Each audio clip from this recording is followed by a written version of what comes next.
Welcome to Harbor Rock Wealth Management's Planning Tip of the Week. My name is Ruben Smith. This week we are going to discuss the differences between a Roth IRA versus a Roth 401k. Now, traditionally, 401ks have always been pre-tax assets, meaning every contribution that you made or was contributed to by the employer was with a match was deemed a pre-tax contribution, which meant upon retirement and you started taking distributions, it would all be subject to ordinary income tax.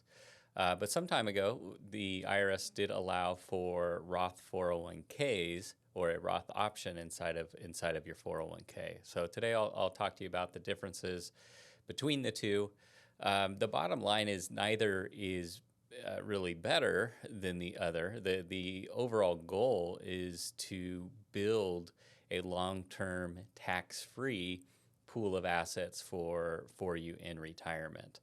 But it really comes down to being based on your individual needs and what your income levels are, what you have available, maybe through work, if you even have a 401k option available. So neither one is better. I think as long as you're participating or trying to participate in one, I think you're on the right path.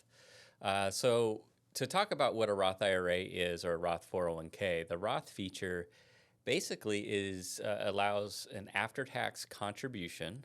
Okay, so after-tax meaning you're not able to reduce your contribution amount or reduce your ordinary income by your contribution amount each year. Okay, so it does not help you lower your taxable income each year that you contribute. However, your growth on that investment will be tax deferred, and if you own the account for 5 years and reach age 59 and a half or make distributions after age 59 and a half, then all of the tax deferred growth that you've accumulated over the years is now tax-free or has become a tax-free pool of assets for you to utilize in retirement. So it can be a pretty powerful tool. There's not a lot of options out there where you get tax-free growth.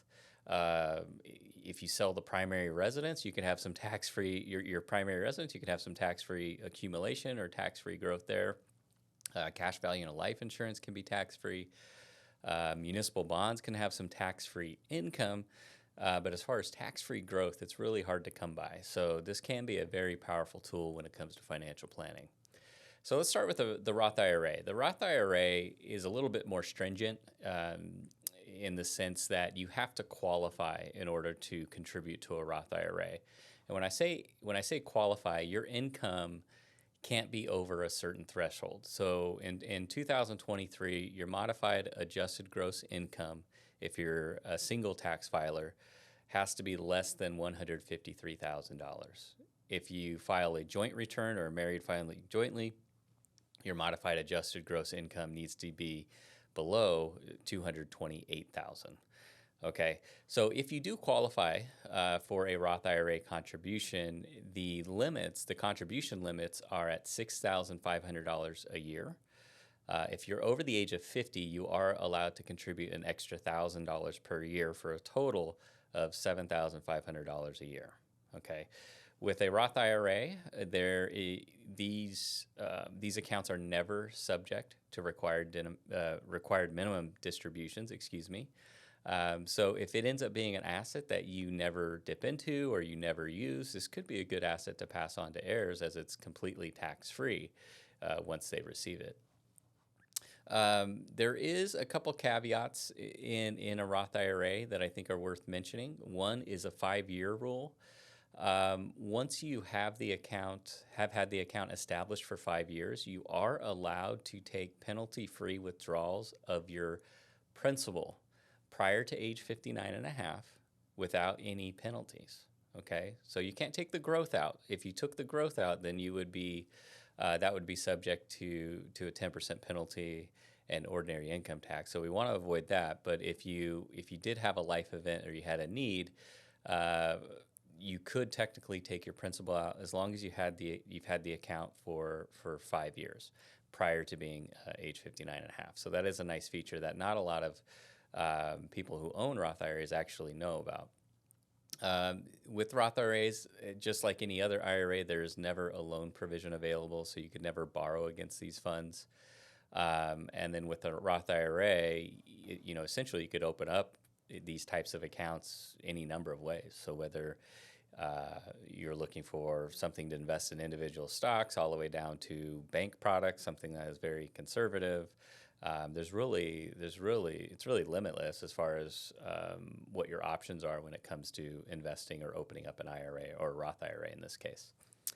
As far as Roth 401ks go, very similar attributes here, other than anybody can contribute. So once it's inside of an employer plan, a 401k plan, it really opens the door to anybody, as long as they're an eligible employee and participant within that employer plan, can contribute. So you could have anyone from rank and file employees all the way up to executive level who make higher than those thresholds that we had talked about with the Roth IRA.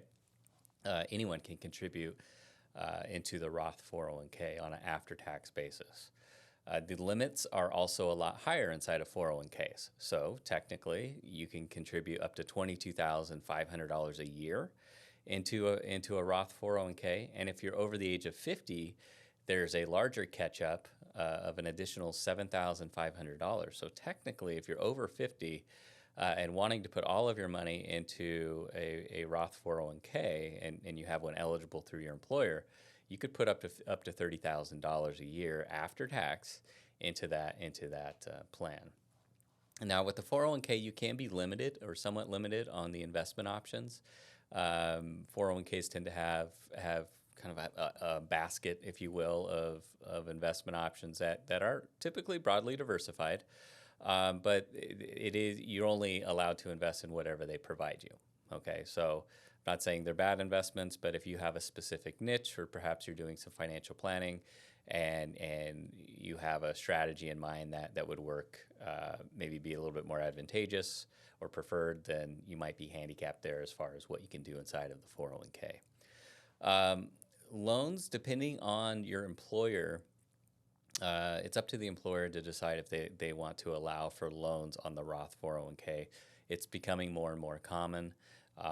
So if you do have a Roth 401k already, I would say check with your employer plan or the vendor to see if that's available. But that is becoming more popular. So there's a chance that if you have that, you could make a loan out of that 401k.